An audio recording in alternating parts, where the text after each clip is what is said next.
Hola, este es un proyecto de la Universidad Veracruzana en la región Córdoba-Orizaba, la Facultad de Odontología en Campus Río Blanco. La experiencia educativa es bioquímica y el facilitador Luis René Bautista Manzano. El tema es lípidos involucrados en procesos metabólicos, presentado por el alumno Juan Antonio Ladino. El metabolismo es el ensamble de las transformaciones moleculares y de la transferencia de energía que se desarrollan sin interrupciones dentro de la célula o del organismo. Los procesos son ordenados, interviniendo procesos de degradación, catabolismo y de síntesis orgánica, anabolismo. Se puede distinguir el metabolismo basal durante el sueño y el metabolismo en actividad. Toda actividad celular y del organismo requiere de energía, pero también de nutrimentos específicos, proteínas, ácidos nucleicos, lípidos, minerales, vitaminas, que deben moverse a través de membranas con frecuencia, lo que implica un gasto importante de energía. Los niveles de energía y las concentraciones de nutrimentos deben estar disponibles constantemente y deberán satisfacer la tasa de actividad y sus variaciones. La economía y la flexibilidad son los principios que gobiernan la regulación de las vías metabólicas. Los organismos deben regular sus actividades metabólicas económicamente para evitar deficiencias o excesos de productos metabólicos. El organismo debe ser flexible para poder alterar su metabolismo ante cambios significativos en su medio.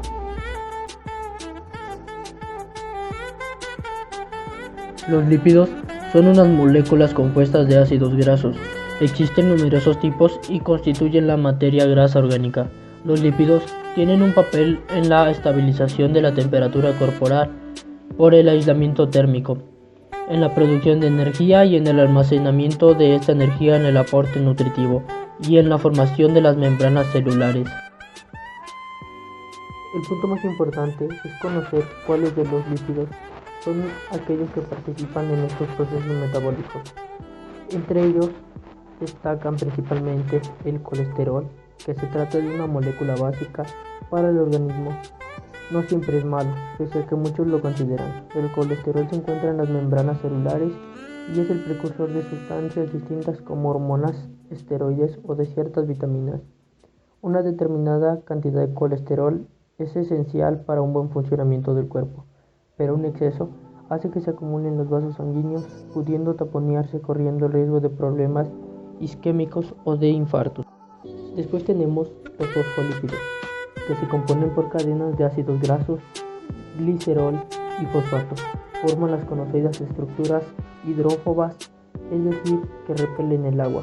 Su función principal es la formación de membranas celulares, pero también llevan a cabo acciones como por ejemplo la digestión de masas grasas en el intestino delgado. El organismo es capaz de generar los fosfolípidos que necesita. También tenemos los triglicéridos.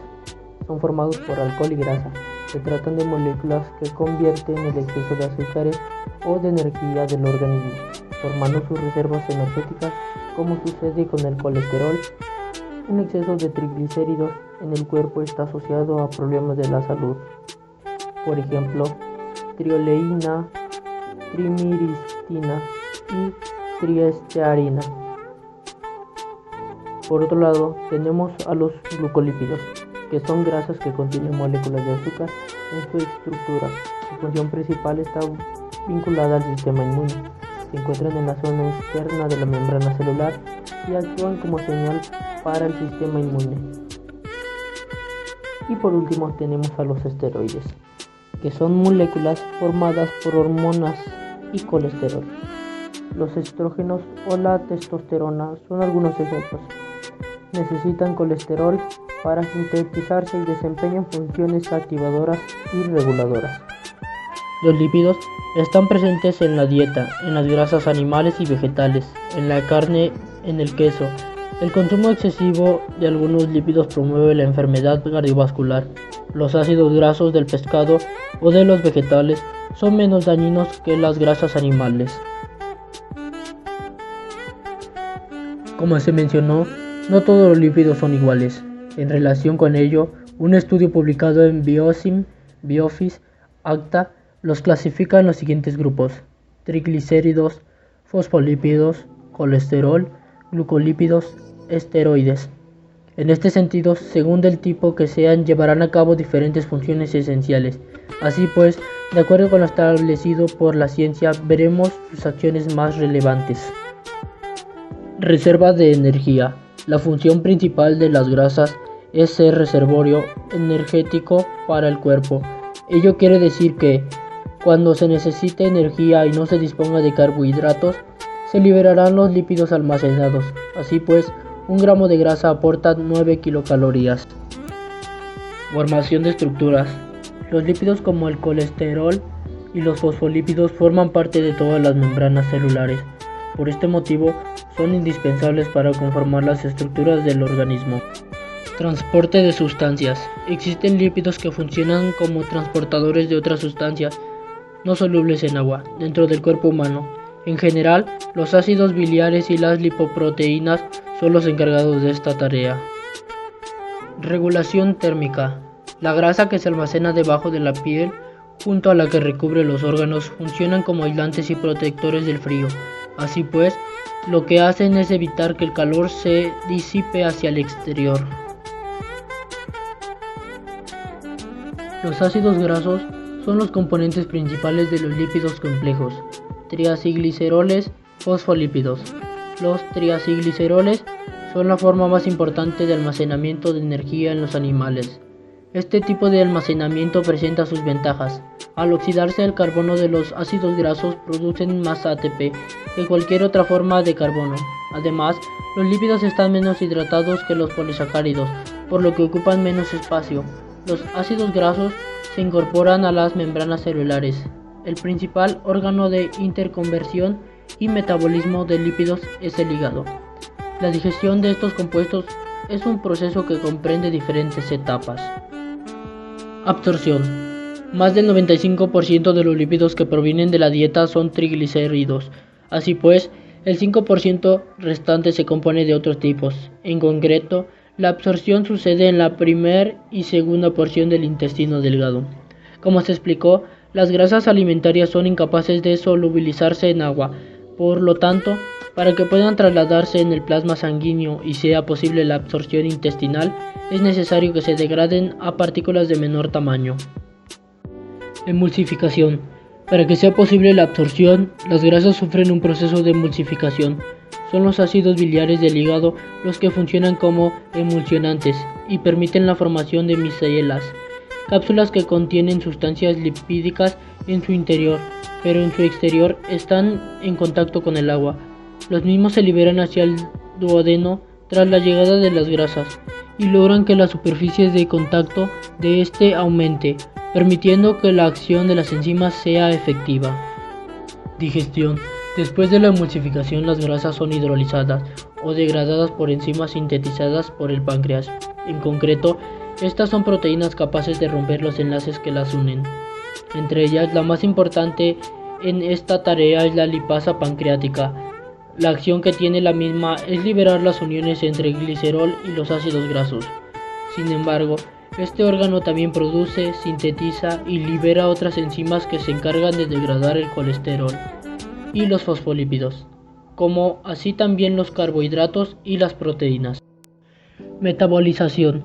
Los ácidos grasos de cadena corta, es decir, aquellos que tienen hasta 12 átomos de carbono, ingresan directamente a la circulación sanguínea. Por el contrario, los que poseen mayor longitud se vuelven a unir con glicerol y proteínas para conformar lipoproteínas llamadas kilomicrones. Estas partículas pueden tener diversos tamaños, densidades y aportar diferentes tipos de grasa, ya que son propensas a la acción de una enzima llamada lipoproteína lipasa durante su recorrido en la sangre. Finalmente, los ácidos grasos que libera la misma se pueden almacenar como grasa en el tejido adiposo o se usan como energía. El destino de los mismos va a depender de factores hormonales y dietarios. Los ácidos grasos se descomponen en las mitocondrias celulares en un proceso denominado oxidación beta. Cabe resaltar que dicho procedimiento es el opuesto a la síntesis. Gracias a ello, se produce un compuesto final llamado acetilcoenzima A. que luego puede iniciar otro ciclo y convertirse en energía, dióxido de carbono y agua. Contrario al proceso anterior, la lipogénesis es el mecanismo por el que el cuerpo sintetiza lípidos. Esto ocurre en el hígado y en el tejido adiposo. Según diversos estudios, la síntesis de los mismos es estimulada por una dieta con un contenido elevado de carbohidratos y por la acción de la insulina. Por otro lado, la presencia de ácidos grasos polisaturados, el ayuno y niveles altos de la hormona glucagón son capaces de frenar este proceso. Como has probado, el metabolismo de los lípidos es un proceso complejo que involucra la participación de enzimas digestivas provenientes del páncreas, la presencia de ácidos biliares y de otras proteínas transportadoras. Asimismo, juegan un papel clave de las hormonas como la insulina y el glucagón. Por último, es importante mencionar que a pesar de que el cuerpo tiene la capacidad de producir sus lípidos, existen ciertos tipos de grasa que son indispensables para el organismo y que solo se pueden obtener a través de alimentos. Por último, cabe recalcar lo más importante de este tema, que son aquellos lípidos que participan en los procesos metabólicos, los cuales son colesterol, fosfolípidos, triglicéridos, glucolípidos y por último esteroides. No lo olviden.